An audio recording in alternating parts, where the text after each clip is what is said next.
Don't you just love being on stage? Yes, it's so wonderful. True. You know, sometimes you just want to let go and do you. The only place you can do that is on stage. Absolutely. Rumors of like you and Jay-Z, all that was not true. No, that's so false. Okay. Because there's so many rumors out there. It was like Jay-Z and Rihanna, Jay-Z and you. No. On nous l'avait présentée comme une star. Immediately when she came into the studio, like, you know, just her energy, I was like, she's a star. She's a star. Une véritable étoile. Elle était partie pour être une des chanteuses R&B les plus populaires de sa génération. Elle était jeune, elle était fraîche, elle savait danser. Elle savait chanter. She doesn't treat you the way you want her to. So come on, stop running. I wanna get with you. Et pourtant, ça n'a pas suffi. Aujourd'hui, on va revenir sur l'histoire de Tyler Mary, qui est une des protégées de Jay-Z. La plupart des gens pensent que, à la base, Jay-Z était derrière Rihanna, mais ce n'est pas tout à fait vrai. À la base, la protégée de Jay-Z, c'était Tyler Mary. C'était sur elle qu'il avait misé. C'était sur elle que Rockefeller tout entier avait misé avec ce single C.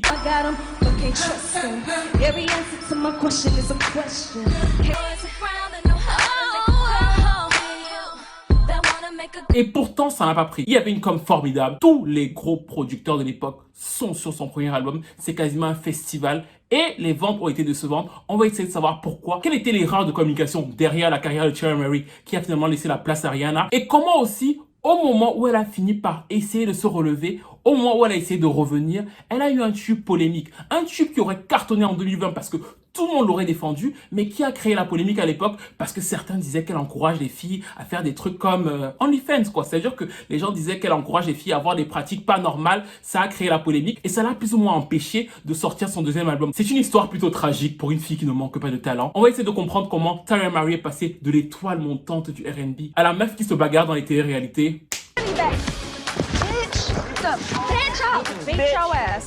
Ou encore qui se dispute sur Instagram avec 50 Cent.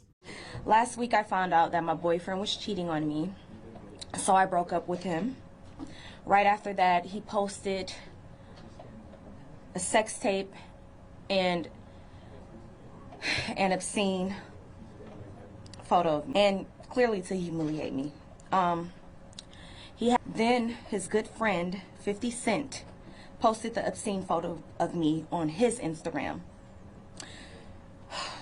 and said, "Get the strap." C'est le début de la vidéo, n'hésitez pas à liker, à commenter, à partager. Mais on y va quoi. En 2004, Jay-Z arrive à la tête de Def Jam. Et là, dans sa tête, il va devoir réfléchir à un truc qui le tracasse depuis plusieurs années. C'est quoi? C'est que Rockefeller Records, son label, est un label principalement de rap, mais c'est un label qui n'arrive pas à percer sur la scène R&B. Ils ont plus ou moins des succès rap comme ici... Ou encore ici pour se rappeler un peu de Amil. Il y a plus ou moins un attrait sur le rap, mais il y a eu plusieurs tentatives de R&B qui n'ont jamais réussi. Et certains s'en souviennent peut-être, le premier chanteur de Rockefeller Records, qui est un excellent chanteur de R&B, c'était Rel, qui n'a jamais vraiment percé, c'était lui.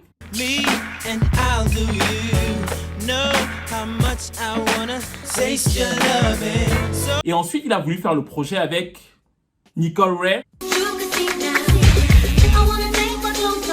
C'est un album qui aussi a été annulé alors que c'est un très bon album. Donc en fait dans le label il y a ce petit souci de savoir comment on va avoir un artiste ou une artiste qui va pouvoir toucher le public R&B. Et c'est donc là que va entrer en scène la petite Tyler Mary. Ce que je vais vous dire va vous paraître un peu particulier aujourd'hui, mais à l'époque pour son âge, elle a 16 ans, elle a le whole package. La petite sait chanter juste, elle a un charisme de dingue et L.A. Reid même dans son livre, et pour ceux qui n'ont jamais lu le livre L.A. Reid, il faut le lire, raconte que la première fois qu'ils l'ont vue, ils étaient impressionnés parce qu'elle sait absolument tout faire en fait. Elle chante juste, elle gère la scène et ils se disent tout de suite, il y a quelque chose à faire avec elle et il y a quelque chose à faire sur le créneau R&B. Donc L.A. Reid, qu'est-ce qu'il fait? Il appelle Jay-Z et il lui dit, je te présente cette petite fille et Jay-Z va devenir fou en fait. Il va se dire qu'il faut absolument qu'on investisse tout sur elle et c'est ce qu'ils vont faire. Ils vont se dépêcher d'enregistrer un album et surtout ils vont travailler sur une image de la petite très street en fait. C'est un label de rap, c'est Rockefeller Records, donc la petite qui doit venir de là doit avoir aussi ce côté très street, très gangsta. Et c'est donc comme ça que Jay-Z et son équipe vont penser Tyler Mary au début et le premier single c'était bien sûr cette chanson-ci.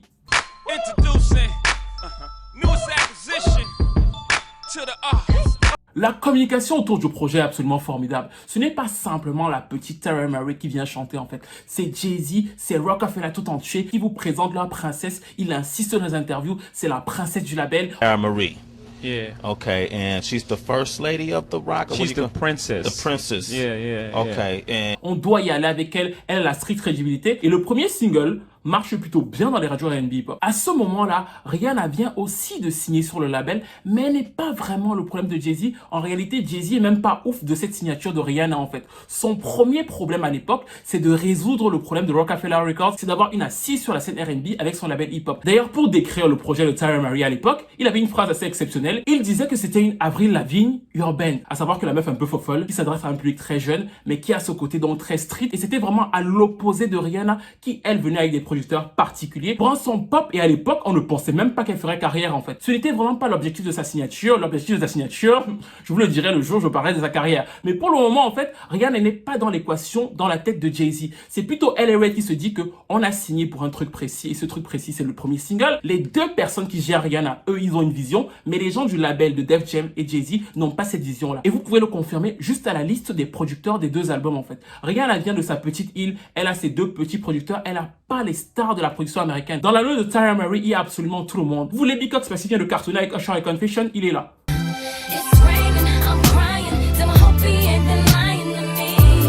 Vous voulez Rodney Jerkins parce qu'il vient de cartonner avec Destiny Child et Brandy, il est là. Vous voulez Kwame parce qu'il vient de cartonner avec Will Smith, il est là. Vous voulez Sean Garrett parce qu'il vient d'écrire Yeah pour Usher ou encore Goodies pour Ciara, il est là aussi. C'est-à-dire que cet album a coûté extrêmement cher. Parce qu'il faut bien comprendre qu'à l'époque, certains de ces producteurs-là font la chanson à quasiment 250 000 $ en fait. Un titre serait 250 000 $. Donc pour pouvoir faire l'album de Tara Murray, on vide les caisses du label, on investit à fond sur elle. Et ce n'est pas du tout le cas de l'album de Rihanna en fait. Quand vous regardez le premier album de Rihanna, vous voyez qu'elle n'a pas encore les producteurs superstars. Ça va venir après quand on va commencer à se rendre compte qu'il y a de l'argent derrière en fait. Tara a toute la machine, elle a le nom, elle a la famille. On nous raconte même qu'elle fait des vacances avec Jay-Z et Beyoncé dans la presse. C'est-à-dire que toute la voie est ouverte, et malheureusement sur le second single ils vont se planter. C'était cette chanson-ci. À l'époque, quand ils ont sorti ce single, j'avais un Skyblog, pour ceux qui ne le savent pas, et j'avais déjà écrit dans mon Skyblog que c'était une grosse erreur, parce que je trouvais que le titre n'était pas très intéressant, et en plus c'était un ressucé du titre de Gwen Stefani en plus urbain en fait. C'est-à-dire qu'ils ont fait un titre qui ressemble beaucoup à Holla Back Girl de Gwen Stefani.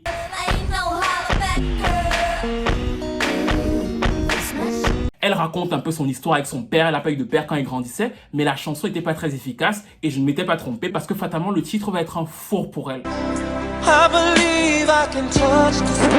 Pourtant, et c'est ce qui est assez cruel dans l'histoire, le truc que L.A. Reid et Jay-Z avaient vu au début, le truc de la petite qui a vraiment un potentiel sur scène, qui sait gérer la scène, qui sait chanter en live, qui sait gérer sa voix, on le voit dans ses prestations en fait. On voit qu'il y a un vrai potentiel, mais le single n'est pas bon, donc les ventes de l'album ne sont pas bonnes derrière. Et la troisième chose, c'est qu'ils se sont trompés au niveau du marketing. Jay-Z qui avait appelé l'album Rockefeller Present Tara Murray, vous voyez l'implication du gars derrière, il voulait absolument qu'elle ait ce truc très ghetto. Donc de fait, sur la pochette de l'album, on avait ce sticker-ci, le Parental Advisory. Et c'était une immense bêtise. Pourquoi? Parce que ce sticker-là prévient les parents en leur disant que si vous achetez cet album-là à votre enfant, il faudra peut-être lui laver les oreilles à l'eau bénite après.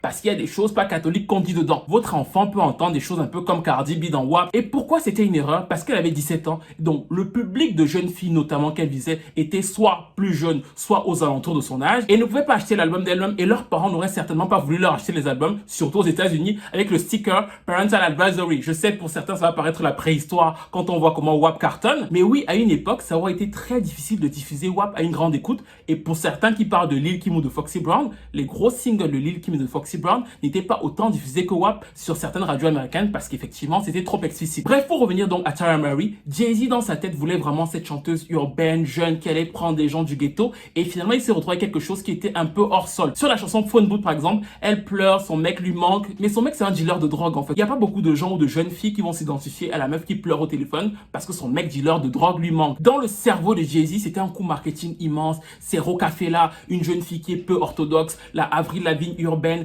elle parle ghetto, elle raconte des histoires du hood, elle est vraie et ce genre de choses. Donc du coup, c'était très bien pour l'image de son label, mais ça n'a pas pris. Et surtout, il y avait un truc très drôle, c'est qu'elle-même raconte que quand l'album est sorti, elle n'avait pas 18 ans. Donc de fait, pour pouvoir acheter un album avec le sticker Parental Advisory, il fallait avoir 18 ans. Et du coup, elle-même ne pouvait pas acheter son propre album dans les magasins. Mistake. I wasn't able to purchase the album because of the sticker. C'était vraiment une stratégie absolument foireuse qui a foiré. Et quand ils se sont rendus compte que ça a foiré, ils ont commencé à réfléchir et ils ont regardé tous les fonds du label. Et la personne qui marche le mieux à l'époque, c'est l'outsider. Celle sur laquelle on n'avait pas trop misé sur le long terme. La pop star commence à enchaîner les numéros 1 et ils se disent que les filles R&B qu'on a pris là, c'est peut-être un format dépassé. Et c'est vraiment important que vous reteniez ça parce que nous sommes en 2005 et 2006 et ils commencent à se dire que les chanteuses de R&B Jones là, qui sont sur le format des anciennes et qui renouvellent ce que les anciennes faisaient, ça ne va peut-être pas marcher. Il faut peut-être plus insister sur un format pop. C'est ce que L.A. Reid raconte dans son livre. Et c'est donc comme ça qu'ils vont décider de mettre les autres à la porte. La première, c'est bien sûr, on a déjà vu une vidéo sur elle. Les gens qui regardent bien Music Queens là. La première qu'ils vont virer, c'est laquelle? Mettez dans les commentaires ceux qui ont déjà trouvé là. Ceux qui ont trouvé, ceux qui connaissent bien les vidéos. La première qui sera virée, c'est Christina Milian. I was happy on my own. I never should have said hello. Ensuite, donc, c'est Tara Murray qui était encore une fois au début la favorite. On lui avait même fait reprendre Lose My Breath sur scène avec Emery et Rihanna. Et vous voyez tout de suite la différence de niveau. Pour les gens qui suivent bien Rihanna, Rihanna a commencé à faire ses premiers lives où elle était plus ou moins juste du début à la fin en 2012 avec Stay. J'en étais vraiment impressionné parce que j'avais perdu espoir en fait. Ça faisait 7 ans de carrière et chaque fois que je la regardais, elle était toujours en train de gribouiller sur scène comme si elle découvrait ses propres chansons chaque fois qu'on allumait le micro. Bref, c'était très difficile, mais chez Tyra, il y avait déjà cette aisance là. Ce n'est pas pour autant qu'on ne va pas la virer. Money rules et on va la virer le soir de son bal de promo. On my prom to a certain extent, but not really because I didn't tell anybody. I didn't tell anybody for like 6 months. Il y en a une troisième qui va être virée, mais je ne sais pas si vous la connaissez très bien. Alors elle, c'est une très bonne chanteuse. C'était une sorte de mini Brandy pour l'époque. Elle s'appelait Megan Rothschild. Timbre particulier, mais très très fort dans la manière d'arranger ses titres.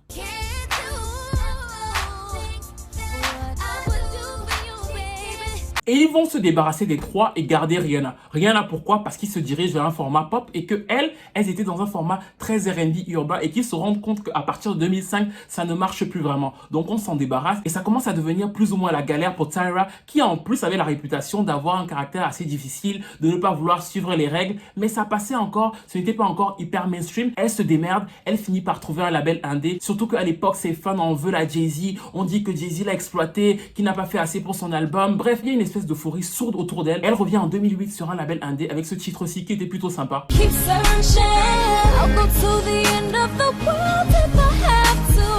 La promo en indé est très difficile, mais elle a quand même malgré tout un intérêt du public urbain qui veut comprendre ce qui s'est passé avec Jay-Z. Elle explique aussi que Jay-Z, je le prenais pour un père, mais il n'a jamais pris la peine de m'appeler pour me dire que c'est fini, donc on m'a jeté comme ça, comme une vieille chaussette. I really didn't know what the problem was. But So the rumors of like you and Jay-Z, all that was not true? no, that's Okay. so false. Okay. Because there's so many rumors out there. It was like Jay-Z and Rihanna, Jay-Z and you. No. So that's he not was what more. happened. He was more like a father figure. So Okay. no, that's not. Il y a de l'investissement sur l'album, c'est-à-dire qu'elle réussit même à avoir un titre de Kanye West, elle a un feature avec Nicki Minaj. Il y a pas mal de choses qui prouvent que le label derrière, qui est un label indé, a investi en se disant que on récupère quelque chose de Def Jam. La fille sait chanter, elle est jolie, on va essayer de pousser au maximum. Sauf que les deux premiers titres en indé, ça ne passe pas dans les radios. Et finalement, in extremis, on se rend compte qu'il y a une troisième chanson qui commence à prendre sur Internet. Cette chanson s'appelle Sponsor et cette chanson va créer la polémique.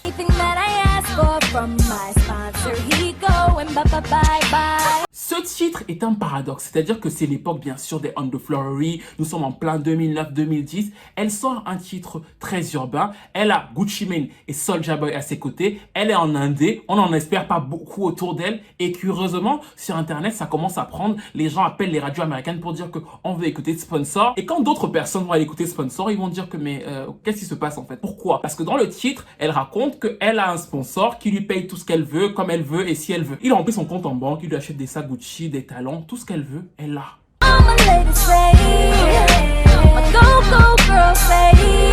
En 2020, 2020, c'est l'un des thèmes principaux de plusieurs rappeuses américaines qui le revendiquent. Megan Thee Stallion, les City Girls. C'est-à-dire que ça passe absolument crème et ça ne choque absolument personne. À l'époque, ça fait grincer des dents et on la somme de s'expliquer et de ne pas détourner les jeunes filles en fait. On lui dit qu'elle est un mauvais exemple pour les jeunes filles et dans toutes les interviews, parce que le titre fait polémique dans la scène R&B hip-hop, on lui demande de quoi tu parles exactement en fait. I'm not a gold digger. I believe in working for mine.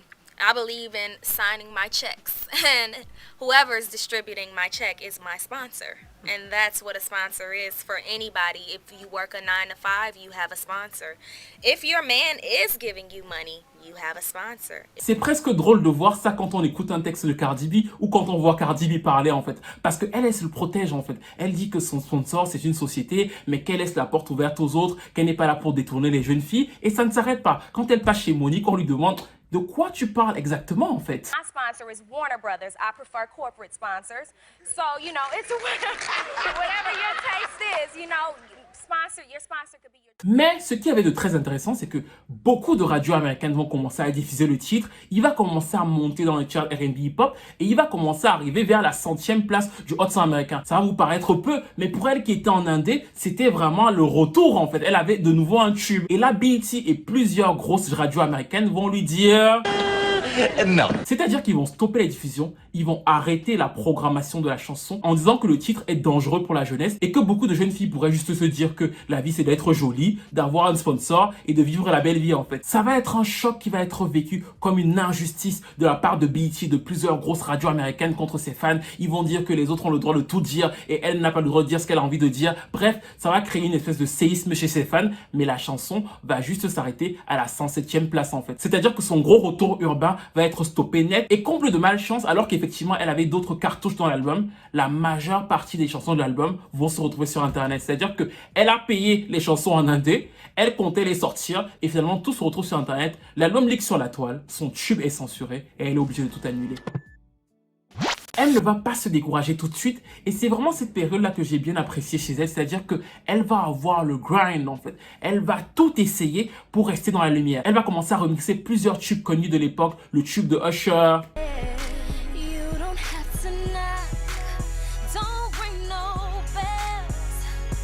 le tube de Drake, le tube de Wiz Khalifa, They thought that I was gone, they ain't think that I was ever coming back. I hear these bitches' little songs, can't believe they're going out like that. le tube de Chris Brown, I had to say bye bye to him. Say c'est-à-dire que Tyler Mary, entre 2009, 2010, 2011, va être très présente sur la scène urbaine, même si elle ne va pas avoir de succès en fait. Elle va aussi sortir plusieurs mixtapes. Et surtout, ce qui est intéressant, c'est que vous voyez, quand vous l'écoutez chanter, qu'elle a ce truc en fait. C'est-à-dire que ce n'est pas Whitney Houston, mais elle sait comment jouer son grain de voix, elle sait comment arranger ses titres. Elle a ce côté très mielleux, mais le game est dur en fait. C'est d'autant plus dur que nous sommes en pleine underflowery et il faut donc se repositionner en tant que chanteuse de R&B hip-hop. Elle finit par avoir une chance absolument incroyable. Rico Love, qui vient d'enchaîner les tubes pour Usher, pour Beyoncé, se dit Tyra là, je vais en faire quelque chose et ils vont sortir un très beau titre. Il la signe sur son label et c'était ça, That's All Me. your love. So if you give it to me, babe, I'll pay for keeps.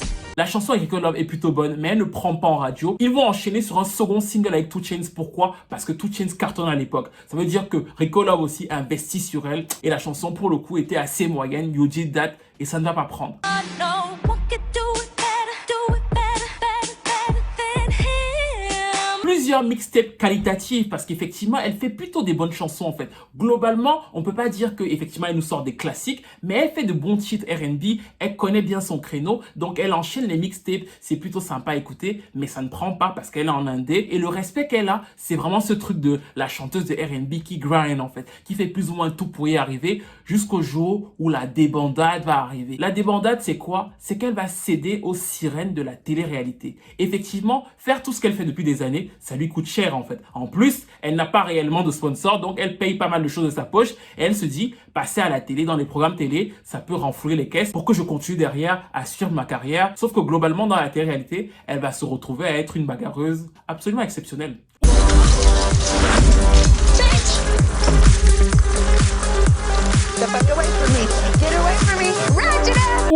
les épisodes de sa relation avec Jay-Z et les nombreuses bagarres pour un oui ou un non avec les différents personnages, le truc va surtout mettre en exergue l'instabilité de Tyra Mary en fait. On va vraiment voir que c'est une fille qui vient d'une famille très dysfonctionnelle, qui n'a pas souvent eu la tête sur les épaules. Et d'ailleurs, la relation entre sa manière de se comporter, qui est souvent assez vorace, va être reconnue par elle-même parce qu'elle va dire que souvent aussi avec Jay-Z et Beyoncé, elle avait ce comportement où elle voulait faire tout d'elle-même et ça n'a pas forcément plu en fait. C'est-à-dire qu'elle a un caractère assez difficile et le fait d'aller à la télé-réalité a complètement mis ça en exergue. Et parallèlement, le confort que lui a offert la télé-réalité de manière financière a finalement effacé le grind qu'elle avait de réussir dans la musique en fait. C'est-à-dire que petit à petit, elle est devenue moins régulière sur ses sorties et surtout même l'image qu'elle avait avant, c'est l'image de la chanteuse virée du label par Jay-Z qui se bat, qui sort des titres ici par là et d'un coup elle est devenue la simple meuf qui bagarre à la télé.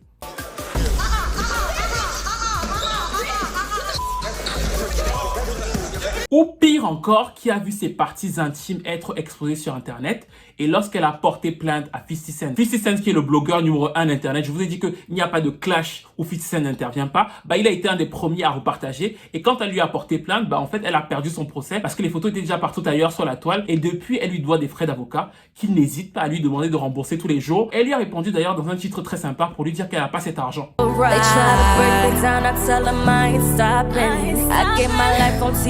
I bet you watching. I've been through hell and back, oh yeah, bitch, I'm back poppin'. And if they ever tell me quit, that ain't an option. J'ai eu un peu de peine pour elle quand j'ai écouté cette chanson parce qu'effectivement, la chute est plutôt difficile. Et je me souviens toujours très bien que je l'ai découvert sur le forum AOL en 2004, dont j'ai eu tout le temps de voir tous les articles splendides autour d'elle et de voir comment elle chute de plus en plus, la boisson, l'alcool. Et ce qui m'a touché dans ce titre, c'est qu'elle a quand même essayé de retrouver ce côté où j'ai la hargne, j'ai la rage, je n'ai pas abandonné. Malgré tout, le R&B, c'est plus ou moins ce qui me permet de vivre. I've been alone for a while, contemplating R&B, but this is how I eat somehow. Il y a une certaine honnêteté dans la manière dont elle dit que c'est vrai que je me suis ridiculisé à la télé. C'est vrai qu'effectivement, aujourd'hui, je n'ai même pas les 35 000 $ à payer à 50 Cent. Donc effectivement, I'm broke. Mais malgré tout, j'ai survécu à pire. Je vais continuer plus ou moins à me battre. Et ce R&B là, c'est vrai qu'il ne me rapporte pas énormément, mais d'une certaine manière, c'est comme ça que je m'exprime et c'est comme ça que je vis en fait. Elle a sorti un EP l'an dernier, mais autour de Tyra Mary, il y a effectivement plus un véritable engouement musical et c'est dommage. Ce n'est pas une chanteuse qui aurait révolutionné l'industrie du disque. Mais si vous connaissez bien le R&B entre 98 et 2005, c'est une bonne chanteuse de cette époque-là en fait. Elle reste sur son format, elle est capable de vous faire de très bons titres et effectivement, elle peut s'inspirer un peu de la trappe, mais vous voyez bien sa zone de confort et elle la maîtrise en fait. Elle n'a pas besoin d'aller plus loin et je pense vraiment que parmi toutes les chanteuses qui sont allées à la télé-réalité, c'est la grande perdante. Quand vous voyez sa carrière, entre 2008 et 2013, elle se bat. Elle sort des clips tous les jours. Ça ne marche pas, elle en sort d'autres. Et dès qu'elle arrive à la télé-réalité, elle a plus ou moins ce confort. Elle cesse de s'investir autant dans sa musique. Elle se lance dans autre chose et ce autre chose a finalement détruit l'image de la plutôt bonne chanteuse. Pas exceptionnelle, mais bonne chanteuse quand même qu'elle est réellement. Trop de drama. Elle a une famille extrêmement toxique d'ailleurs. Quand elle signait chez Jay-Z, elle ne s'entendait pas avec sa mère. Quand elle a été virée du label, elle a dû aller vivre chez sa grand-mère. C'est-à-dire qu'elle a toujours eu une certaine instabilité. Ça se voit dans sa vie, ça se voit dans la manière dont sa télé-réalité est régie et ça se voit aussi malheureusement dans sa carrière. Alors je ne pense effectivement pas qu'elle serait au niveau de Rihanna si elle n'était pas allée dans la télé-réalité, mais je pense malgré tout que si elle avait continué à se battre, sachant qu'elle n'a que 32 ans aujourd'hui, elle aurait même pu signer chez Motown et se trouver un petit public R&B en fait. Là, elle a eu pendant quelques temps une exposition à la télé, beaucoup d'expositions, mais cette exposition-là a eu un coup et au lieu de l'aider dans sa musique, ça a finalement détruit son image. Elle est une des nombreuses preuves que le talent ne fait pas tout et surtout quand tu es un artiste et que tu vas à la télé-réalité, il faut t'assurer d'avoir un plan derrière parce que sinon c'est la télé-réalité qui va te bouffer. C'est arrivé à plein de personnes, y compris en France, mais ça, vous le savez déjà. Bref, nous arrivons à la fin de cette vidéo. N'hésitez pas à me dire ce que vous pensez de Tyra Mary, du premier album, de la stratégie marketing du premier album, de cet échec de communication. Est-ce que vous voyez à quel point ils se sont plantés sur la com de ce disque? N'hésitez pas à me dire ça dans les commentaires. Dites-moi aussi ce que vous pensez de sponsors. Est-ce que les radios américaines ont été hypocrites? Est-ce que BET a été hypocrite parce qu'aujourd'hui, on diffuse ce genre de titre tout le temps sans aucune animosité? Aujourd'hui, on fait la promo de OnlyFans sans aucune animosité. Est-ce qu'elle était finalement pas en avance sur son temps? Bref, dites-moi ça dans les commentaires. Dites-moi ce que vous pensez d'elle si vous avez déjà écouté sa musique. Dites-moi ce que vous pensez de ses mixtapes, de son grind, de ses bagarres à la télévision américaine, de son clash avec 50 Cent. Et je vous conseille d'écouter certains titres d'elle si vous aimez bien le R&B un peu rétro parce qu'elle a ce côté un peu rétro, un peu smooth qui fait du bien. C'est des titres plutôt sympas. C'est pas de gros classiques encore une fois, mais c'est bien ficelé. ficelé. Et malgré tout, même si je sais que ce sera très difficile, j'espère toujours qu'elle pourra s'en sortir. Et après la télé-réalité, nous sortir un album plus ou moins abouti. N'hésitez pas à liker, à commenter, à partager, à participer au Tipeee, à vous abonner au Tipeee. Et on se retrouve très vite pour une nouvelle vidéo.